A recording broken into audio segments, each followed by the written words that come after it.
There are 8 functions of management, and you have to continue the chronology. You have to maintain the chronology of these functions. You cannot start stopping first.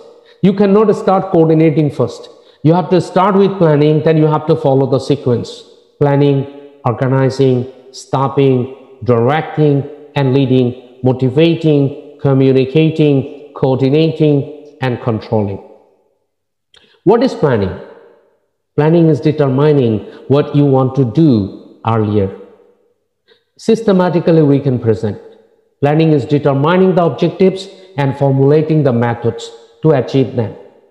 So you have to set your goals and objectives. So determine what goals and objectives you want to get, you want to achieve. And then you have to formulate the methods, the procedure to achieve the goals and objectives of your organization.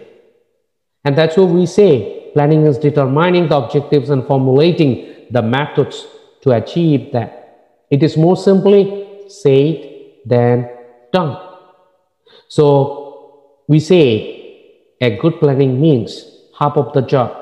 If you can make a good plan, you can say, oh, I have already done half of the job. A job well planned is half done. Then organizing. I have used the example of picnic. You say that all the night you work hard and finally you have a draft regarding the destination of the picnic, fees of the picnic, and about the qualities of the participants, the number of participants. All this you have written in a paper, means you have a plan. Then you discuss with one of your friends and he agreed or she agreed to work with you to organize a picnic. So both of you are going to organize. Now organizing started. So process of organizing incorporates that you have to identify all the tasks, all the jobs you want to perform. If you run an organization, you have to identify 100, 200 jobs you are going to perform, or your organization related to the jobs. And then you have to divide all the jobs into different departments or categories. Like all the purchase jobs under purchase department, all the finance and accounts jobs related to finance and accounts, all the recruitment and selection and training jobs under human resource management, all the technology related jobs under IT department. And this way you have to make so many departments. You have to set the hierarchy, which department will come first, then which department, or who are under top level, who are under mid level, who are under operational level, so that everybody can understand what to do and what should not to do. And this way you can practice organizing. You can also delegate some responsibilities. You can clarify, explain who is responsible for what kind of jobs, so you can avoid conflict. You can also have decision regarding decision making, whether you will follow centralized decision making or decentralized decision making. If you take all the decisions, if bosses take all the decisions, if the top level take all the decisions, then that is centralized decision making. But if the different level managers can take decision, that is decentralized decision making. Once you have a good plan, you have a good organization, now the time of selecting people, training people, what is called staffing, selecting and training individual for specific job functions and charging them with the associated responsibilities. You have good staff because you know how to recruit them, how to select them, how to train them, how to reward them, how to retain them. So to run your organization or to operate the picnic properly, you need another management function, what is called directing or leading. You have to direct, you have to order sometimes. You have to direct your subordinates to perform their job. Otherwise, they will not work. You must know the art of directing. Sometimes you have to show them path. That is called leading. Under directing and leading, you have to remember that You have to practice very positive and dynamic leadership. Because you love your employee, because you love your followers, that's why you have to lead. It's not for exploiting them. It's for exploring them. You want to know their qualities. You want to explore the qualities of your followers, your subordinates, your employees, so that you can lead them. You have to remember at the time of directing and leading that you have to direct and lead as per the environment requirements. You cannot direct the way you want. You have to understand what environment is asking. Allow your employees, subordinate, maximum opportunities so that they can work under inspiration. You have to provide them motivation at the time of directing and leading. So when you ask them to do something for you, same time you have to explain the way they feel motivation.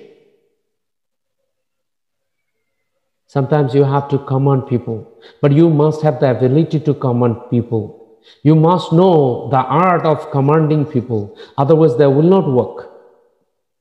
You must have a power of inspiring people, stimulating people, so that they feel energized. Motivation is a power of stimulating people, employees or followers to achieve goals and objectives efficiently and effectively. If you really motivate them properly, through your speech, through inspiration, through recognition, through money, through facilities, through opportunities, they will work for you. So it is a power. It is a power. If you have the power of stimulating people, they will work for you. And then communicating. You are very good in planning, organizing, staffing, directing, leading, motivating. You know all these things. You know the art and science of management. But you don't know how to communicate. You will not get the result. The result will be double zero. And that's why we are using 5 C's, a model for communicating properly. This model will help you to become a good manager, to become best employee, best colleagues, best friend. These 5 C's will help you to become as a best daughter, son of your parents. Under 5 C's, the first one is clear. So as a manager, as a leader, when you speak, when you write, you have to remember that your message must be clear so that the reader can understand, the audience can understand exactly what you intended to do. Your message must be clear. So when you write, when you speak, you should not write or speak using all the synonyms and antonyms, all the complex sentences, all the difficult words you should not use. You should use simple words, simple sentences. You must know who are your audience, who are your readers. You have to send a message, you have to speak so that your audiences can understand. Your readers can understand after reading. The second one is, your message must be correct. Your message must be correct. When you speak, you have to deliver correct messages. When you write, your message should be correct. And this way you can create an image. Your message must be complete. You cannot say I'm going, you cannot say coming. You have to complete your message. You have to say, please sir, I'm going off.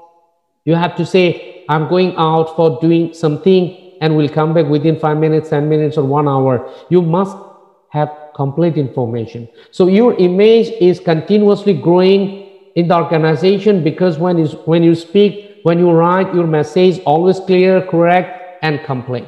Moreover, you don't like gossiping. You don't want to waste time. Your message is always concise. Your father and mother is happy, because when you speak with them, when you write something to them, your message is always clear, correct, complete, concise, and moreover, you are always courteous. You are polite, you are gentle. You follow etiquette and manner. So when you are following 5 C's, clear, correct, complete, concise, and courtesy, your image grow up and people will listen to you and they will work for you. When you are a very good communicator, you are following 5 C's, then the time of coordination. So you cannot coordinate yourself. You must follow some rules and regulations of the organization. That's why we say there are techniques for achieving coordination. The first one, if your organization follow rules and a procedure, you can coordinate by following rules and procedures. You can coordinate by targets or goals. You can coordinate through maintaining hierarchy, that who is the senior, who is the subordinate, who is the boss. Maintain the hierarchy and start coordination. You can coordinate by establishing departmentalization. You can delegate the task into different department heads, managers, and officers and establish coordination. You can assist your staff to coordinate. You can set a liaison office, or you can maintain liaison for coordination, or you can have a coordination team. You can have a coordination committee. The committee can coordinate. This way, coordination works. And at the time of control, you have to remember, you have to start control immediately. Immediately, when you start a job, you have to start your coordination. You have to start your controlling immediately. Even you have to start your controlling before you start the job. So if you start controlling before you start the job, that is called feed-forward control. Control that attempts to identify and prevent deviations before they occur is called feed-forward control, sometimes called preliminary or preventive control. So if you want to start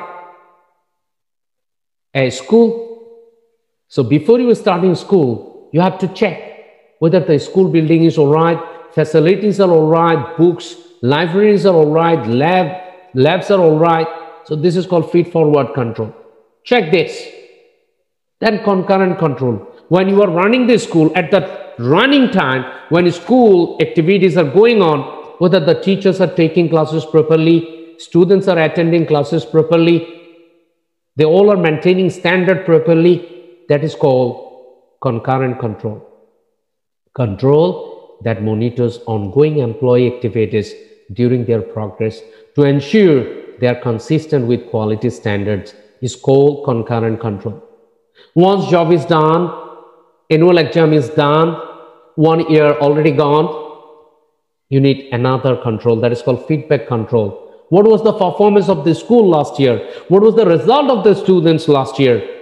If there is deviation, then what we should do in the next year? Feedback control. In this case, the control takes place after the action, sometimes called post-action or output control. You have to follow steps at the time of controlling process. You have to set standard of performance, establish the standard. You know that 80% means A+, so that is the standard. So we are taking some exams for you, and then we declare your result.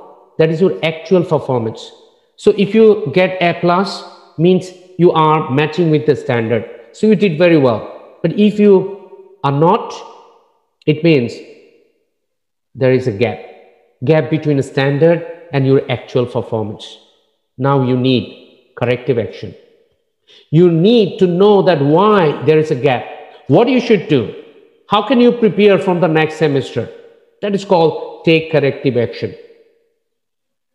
The first, establish standards of performance, then measure actual performance, then compare performance to standards and take corrective actions. And this way we can follow all the management functions. Once you follow all the management functions, you can be a good manager. You can manage everything.